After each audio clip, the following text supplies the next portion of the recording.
The market comes down to test support. Is the top in? This is Invest with Jacob.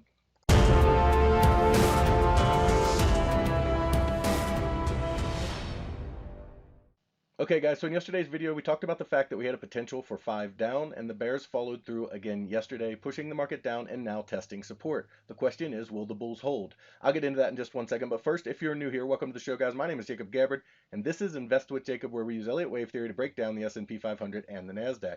I highly encourage you to hit that subscribe button down below so that you can get our daily S&P updates, our trade setups, and our buy alerts. Alright guys, so we've been all over this move down, the move up. We've been doing really well. As you can see on the screen, our Elliott Wave course is really helping traders understand the market, understand how to know where these targets are, and trade so much better. If you are interested in that, please stay tuned for later in the video. But for now, let's jump into the chart and take a look. Okay guys, so here we are on the 1-hour futures chart for the S&P 500. And yesterday we talked about the potential for 5 down. One of the things I talked about was I did not like this move up as a wave 4. I said it was pretty high and pretty choppy on the way down. I didn't like it from that aspect, and I really still don't at this time, especially given the market action we saw today. So I still do have it marked as a wave 5 down until we break this low right here, but I don't like it as that count. So I do want to go over exactly what I'm looking at and what I think we could be seeing as our potential counts here. So the first thing would be, okay, that we have 1, 2, and then it's hard to see on the hourly chart, but there would be 3, 4, and 5 in here. Okay, and that would be 5 waves down. And then this is just under the 50% retrace for a wave 2. So it would be a valid wave 2. It's just a little short, just over the 382 and under the 50. Potentially a wave 2. Then we would have a 1 of 3, a 2 of 3, which came right back up perfectly. So we hit the 5.0 or the 0.5 extension of waves 1 and 2, which is where you would expect wave 1 and 3 to hit. Came back up, hit the 618 almost on the dot, and then started down again. And what we would look for in this move down is a break of this low to start with. Then we would look for a push down through the pivot. So the pivot is 43.49 to 43.37. Now the interesting thing about this count and the way it lays out, and the market does these kind of things all the time, it's kind of incredible how they do it, is the bottom of the pivot, which is always strong support in a down move or strong resistance in an up move, aligns almost to the penny with the strong resistance we've been talking about, where they closed the gap, held, and bounced really strongly off that 43.37 area. So these are the types of things that make Elliott Wave so powerful. It automatically identifies for you where these areas are, and this would be the next one down. So what we'd look for is a push down through the pivot. So if they can break 43.37, we would expect them to push on down to 43.18. At least 43.18, but we'd really expect to push toward the 42.98 area for the 1, 2, 3, 6. And then from there, we'd look for a bounce to hold the pivot, and then a couple more moves down after that to give us a bigger 5-wave structure. So that would be the most bearish count and the count that I favor right now, just because of how this wave 4 played out and what we're looking at and how deep they came down on this close yesterday to just about taking out this low. So this is the count that is my primary for now, but it's kind of 50-50 on where we're at, and the reason for that is you could still potentially count this as a wave 5 down. So you would have this being wave 3 instead of all of wave 1, wave 4, and then wave 5 to complete wave 1, and this would just be the start of an ABC. You get an A wave, a B wave down, and then a C wave up into resistance for a wave 2 that would be a more appropriate height, and then start 3 down from there. So it just kind of depends. If they take the direct move down, which I do favor just based on the factors I gave, also on the fact that the MACD is rolling over on the daily, that they're about to cross bearishly on the ES, the 21's about to cross bearishly. All of this stuff, by the way, taught in my Elliott Wave course, and the tools and how I use to see these moves and what gives me the idea of which one's the primary and which one's the secondary. All of this stuff is taught in there, and we are seeing a lot of bearish things start to happen. They haven't fully engaged yet, but they are in the process of happening, and as long as pressure stays down, we will see some bearish crosses, some divergences, and things that we're looking for to the downside. So again, the secondary path would be that we have an ABC up into the resistance for a more appropriately sized wave 2, and then 3 down. For the bulls, they are not dead yet, and they are not even dead if we break this support.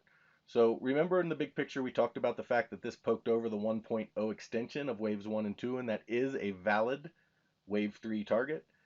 And it is very possible that we get a corrective move off of this high down toward the 4260 to 4200 area. It can go as low as 4145, I think is the bottom of the pivot, but you'd expect it to hold in the 4260 to 4200 area, and then we could see the start of wave 5 of 3 up that would take us to about the all-time highs right in that 4800 area, and then we'd see one more pullback and then the push to new all-time highs if the bullish count plays out. Again, if you didn't watch yesterday's video, go watch that. I give a big picture update and why I don't like that count, well, all the issues I have with it.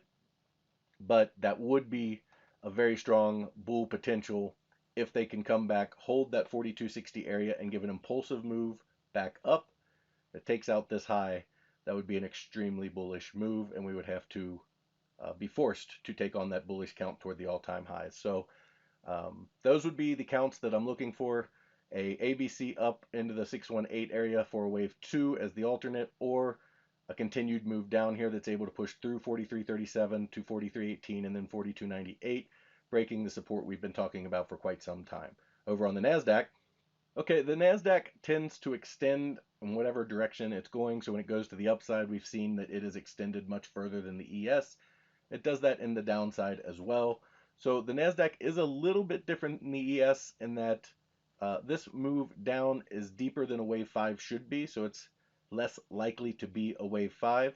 So what you could count this as, our two kind of counts on the NASDAQ are that we completed wave 1 down, and then we have wave 2, then you have wave 1 of 3, 2 of 3, and then we'd be heading down. Now the issue I have is this wave 1 of 3 is pretty deep. It goes beyond the 764, but again on the NASDAQ we do see those extensions fairly commonly, and that would be something that I would keep an eye on because typically you don't see that extension for the wave 1 of 3. But again on the NASDAQ that does happen. We do have very strong retraces. We showed that on the big picture yesterday, and that is something to just kind of keep an eye on as far as this pattern playing out. What you would expect here as we draw in the pivot, okay, what you would expect is if this was 1 and 2, you can see we poked just below the 764 and then went back up and are starting to come back down below the pivot or toward the pivot again. And this is also testing this major support right here, this 14,976 area. There's two wave 4 lows here that are strong support for the NASDAQ. They came down and tested 15,000 just above it and held, bounced, and now they're coming back to test it again. Pushing through this would be pretty strong for the NASDAQ, and that would be almost on the 1.0 exactly. It's a little bit below, but still lining up with what we would expect. So if the NASDAQ is going to push down, and because we extended wave 1 beyond the 764, you would expect them to actually hit the 1382.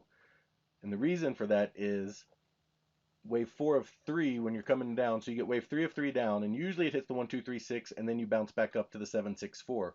Well, that would be wave 4 of 3, and since wave 1 of 3 came beyond the 764, you can't cross over. So you would expect to hit the 1382, which moves your bounce up to the 1.0 extension, and then your wave 5 of 3 down, and then your 4 5 after that. So we would expect them to come down to at least 14,866, but I prefer 14,816 for the more bearish count, then a bounce, and then down from there. Breaking this support right here should open the door toward that 43,816 area. If you look across, this is right here where the support is. Again, they line up on the support pretty well. It's why Elliott Wave is so powerful.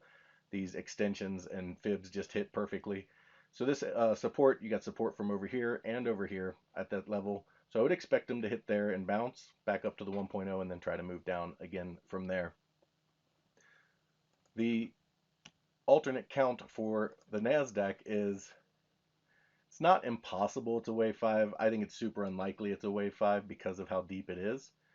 Where wave 4 of 3 and then 3 and then wave 4 overall and then 5, and then you'd get a bigger ABC where this is going to be A, you get a B wave down and then a C wave up toward the 15,295 area, and then look for wave 3 to start to the downside from there. Again, you can get extensions in the NASDAQ, and that's not super uncommon, but you just really don't want to see wave 5 extend beyond the 764 of 1 through 3, and that's what we see here. So um, just something to keep an eye on. If they do start to push higher, this 15,295 level is important. Neither off of the SPX low or the NASDAQ low, neither of these moves are impulsive. So we would expect resistance to hold and the market to come lower either directly through the pivot and down or possibly after a bounce and then down. So those are the things we're looking at on the NASDAQ. Guys, if you love the information I put out in these videos and you want real-time market updates from me, you need to check out investwithjacob.com. There's a link down in the description. Go ahead and click that link. It'll take you right over to the website. Once you're there, check out our membership plans area. We have 2 incredible monthly plans, okay, as well as our Elliott Wave for Beginners course that you can get just on its own if you don't want to become a monthly member. This course is super valuable if you don't know Elliott Wave or you'd like to learn it or you're confused by it or you just can't figure it out. This course walks you through its 25 videos, goes over my chart setup, all of my tools, an introduction on mindset, and everything else that's really important in trading, as well as the Elliott Wave for Beginners stuff where I break down every wave, how to understand its targets and what to look for, and understand the failure points. It's an incredibly valuable course, but the cool thing is it is included in both monthly memberships. So you don't have to pay for it. You don't have to pay the $67 if you join monthly. So you can get it on its own if you don't want to be a monthly member. You can see on the screen people are loving the course. You saw it at the beginning of the video. It's an outstanding course. I'd love you to have it. And it is included in both monthly memberships. In our first room, the Invest with Jacob room, you get all of my real-time market updates, all of my buy and sell alerts, all of your Elliott Wave questions answered, a midday video where I go over exactly where we are in the counts and what to expect, as well as the training material you just saw. We trade the SPY and the QQQ and we swing trade, which means our trades can last anywhere from a few days to a few months. So we don't always trade as often as a day trading room does. However, if you are looking for day trading as well as individual stocks, you need to check out PT's Throne Room. In there, you get everything you get in the Invest with Jacob room, as well as day trading, individual stocks, and PT's reduced risk binary method that just crushes the market. He gets you in at a cheap price and gets you big multiples on your money, and it's how he structures the trade that's so unique. Something you have to see to understand, and that's another reason we give you that 7-day free trial. He also started a challenge account where he put $4,000 into an account, trading mini ES futures, showing you how to build a small account into a large retirement or savings account. Guys, we would love to have you in these rooms so we can all make money together. All right, key takeaways for today. We're looking for follow through on the SPX to the downside. If that's the case, we would look for him to break the pivot at 43.37, and then we would look for him to hit 43.18 at a minimum, but preferably down at the 42.98 area. However, we do have the potential to get a bigger wave 2 up here toward the 44.15 area. If we see that, then we would look for the start of 3 down from there. Over on the NASDAQ, similar setup. They are a little extended on the move down, a little more extended than ES was. They did retrace really strongly here, though, and do look like they're poised to try to break this low. If so, we would look for them to push to at least 14.947, and more preferably the 14.816 zone, the 1382, because of this extension here. Then we look for a trace back up and then down for that completion. But if they cannot break this low, this is a corrective move, so we would expect an ABC back towards 15.240 to 15.295 for a wave 2 before looking for that C wave down or wave 3 down after that. Guys, that is the market update for today. I will talk to you tomorrow.